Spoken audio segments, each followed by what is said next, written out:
खाटू श्याम का नाम भारतीय भक्ति मार्ग में एक विशेष स्थान रखता है। यह नाम हमारे धार्मिक और सांस्कृतिक धरोहर का हिस्सा है और इनकी पूजा अर्चना न केवल भारत में बल्कि दुनिया भर में की जाती है। खाटू श्याम की कहानी धार्मिक मान्यताओं और भक्ति के अद्वितीय मिश्रण से सजी हुई है और यह विश्वासों, अद्भुत घटनाओं और भक्तों की श्रद्धा से जुड़ी हुई है। खाटू श्याम का जन्म और उनकी उपस्थिति से जुड़ी कहानी महाभारत के समय से जुड़ी हुई है। एक मान्यता के अनुसार खाटू श्याम असल में भगवान श्री कृष्ण के अवतार हैं।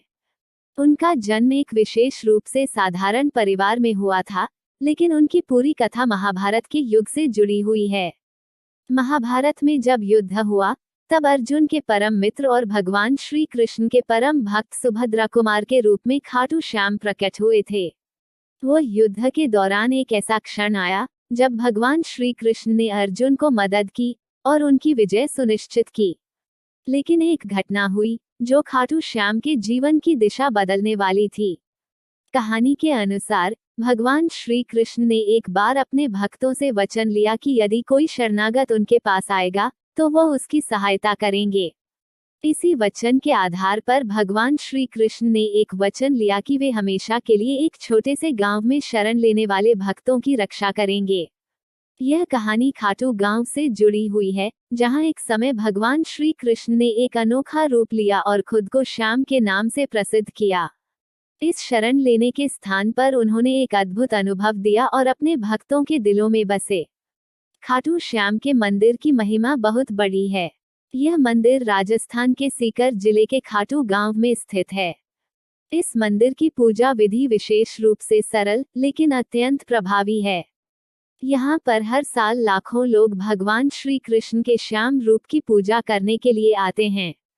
पारंपरिक रूप से खाटू श्याम का प्रमुख रूप उनकी मूर्ति के रूप में है, जो विशेष रूप से अष्टधातु से बनी होती है। इनकी पूजा में विशेष रूप से शहद, तेल और जल का उपयोग किया जाता है। खाटू श्याम का मंदिर बहुत प्राचीन है और यहाँ की धार्मिक प्रक्रिया भक्तों के लिए एक आध्यात्मिक अनुभव है। एक प्रमुख कथा जो खाटू श्याम से जुड़ी हुई है वह है राधा और कृष्ण के प्रेम की। जैसा कि हम जानते हैं, भगवान श्री कृष्ण का जीवन राधा के साथ प्रेम और भक्ति के अनगिनत प्रसंगों से भरा हुआ था।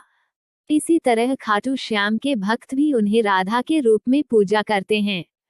मान्यता है कि भगवान श्री कृष्ण ने राधा के लिए विशेष रूप से खाटू गांव में इस रूप में प्रकट होने का निर्णय लिया था। यहाँ की मुख्य कथा यह है कि भगवान श्री कृष्ण ने जब एक समय शरणागत वत्सल रूप में प्रकट होने का निर्णय लिया, तब उन्होंने अपने भक्तों को आशीर्वाद देने के लिए यह स्थान चुना। जो भी यहाँ आता है उसे उनका आशीर्वाद और सुख शांति प्राप्त होती है। खाटू श्याम का मंदिर बहुत ही प्रसिद्ध है और यहाँ पर आने वाले भक्तों का मानना है कि खाटू श्याम की पूजा करने से उनके जीवन के सभी दुख दूर होते हैं। खाटू श्याम के मंदिर में आने से विशेष रूप से शादी में रुकावट, नौकरी में अड़चन और अन्य समस्याओं का समाधान होता है।